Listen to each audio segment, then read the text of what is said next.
Hi, Jeremy. Was drinking water today and thought of you. Delete. Hey, Edmund. Hey, Ben. I was talking to my mom today and I remembered you have a mom. Delete. Sent.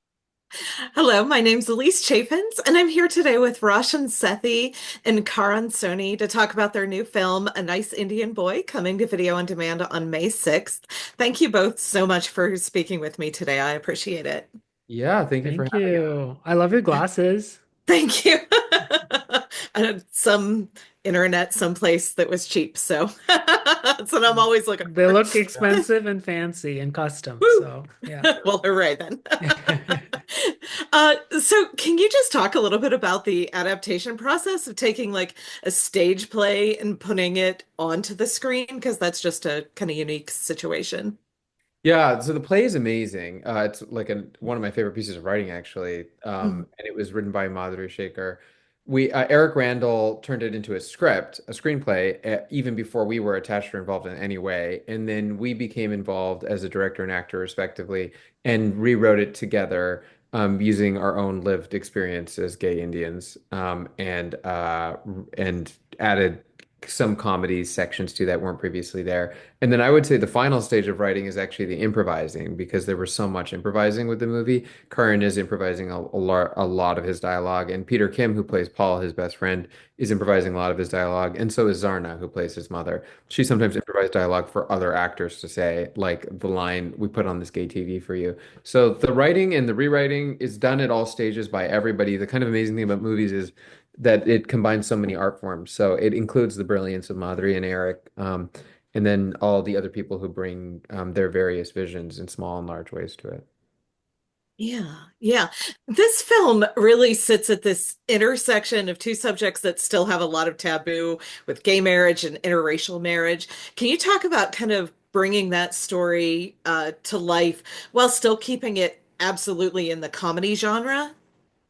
Yeah, it was very important to us that it not feel like a political movie that was preaching anything. It's only political insofar as it contains people whose existence has been deemed political, but there's nothing about the movie itself that is preaching or delivering a message. And we weren't interested in any kind of message. The interesting thing about what you point out, which is that those subjects are sometimes considered taboo, is that they have also been going on for all of history. And there were gays, on the vases in Roman times, like daddies and twinks chasing each other around. Like nothing has changed. All the things that we try to prosecute as a society are also timeless. That's what's so interesting. Abortion, gay marriage, interracial union, everything we're so concerned with politically and culturally is literally unstoppable.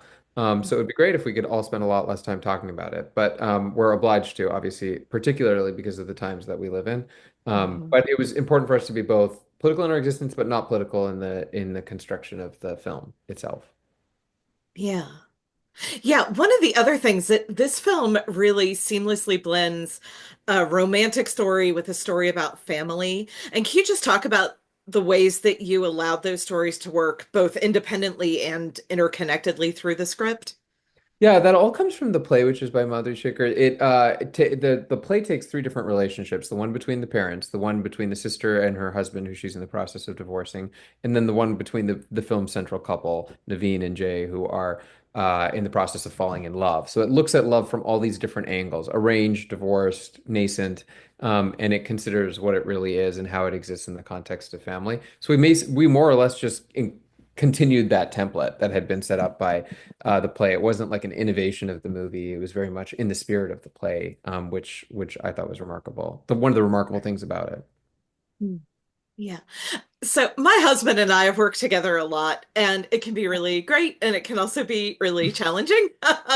Can you just talk about working together on this film as a married couple and, the dynamics of that? We're Yeah. not married, even though I tell people Oh, we are. okay. We might as well be, Okay. some would say. Okay. Oh, I'm sorry We about haven't even that. gotten engaged, but then I tell people we're engaged all the time. So Mhm. I don't know if it's delusion or it's real. It's manifesting. Oh, there we Um, go. Yeah, it's like a I, crazy version of manifesting. Yeah. yeah, this was our second time working together. We did a Okay. movie first in 2020 called 7 Days that we wrote together and I starred in and Roshan directed. And That was a very small movie made for very little money, shot over 8 days, the entire movie, and shot in the heart of COVID, in the summer of COVID, and in a heat wave in Palm Springs that was 128 degrees, and the camera would overheat. And so it was a very tense, stressful environment. Also, we were doing these roles for the first time. So Roshan was directing for the first time.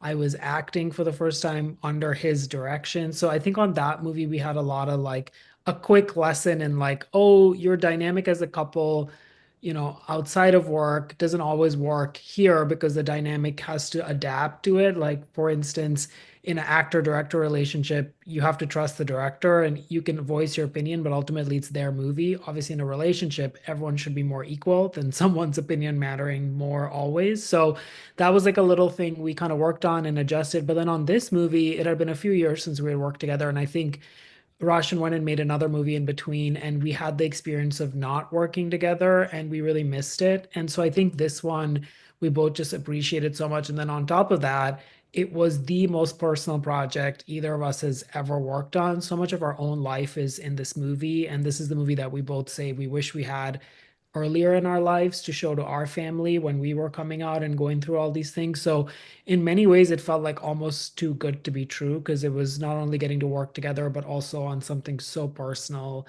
and something that is important and means so much to both of us. So, this one was really, really special. Yeah. Yeah, absolutely. Um, so just as we're kind of like wrapping up here, what would you say is the big thing that you would want audiences to take away when they watch this? Like, what are the kind of like themes and everything that you would want people to see? I'm not interested at all in any messages of any kind. More, I just want people to feel love and happiness, and for that love and happiness to feel tempered by the reality of what it is sometimes like for us to love openly and in the context of our families. But it's more a feeling than a message for Mm. me that I'm interested in. Yeah, same thing. I think for people to just feel like love and hope and just feel good about the world. That's what I feel when I watch the movie. I feel like it's like a warm hug about humanity and the best of people in many ways. Mm. And I in 2025 feel very lucky and grateful to be able to put something out there that I think makes you bend more towards kindness than hate. And so yeah, if it makes your day feel a little like warmer, gentler, that's a big win for me.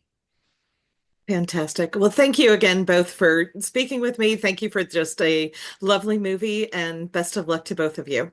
Thank Thank you. Great. you. Thank you. Thank you.